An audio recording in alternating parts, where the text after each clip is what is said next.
Nag-harvest ako ng potato doon sa isang bucket. Ayan. Ang lalaki ng potato, oh.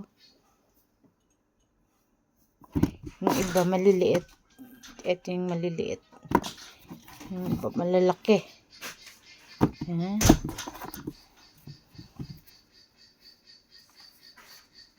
Ang lalaki.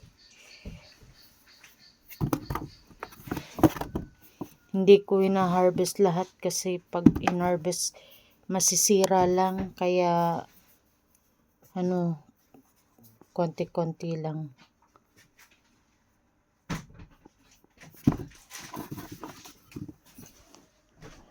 Ayan ang potato.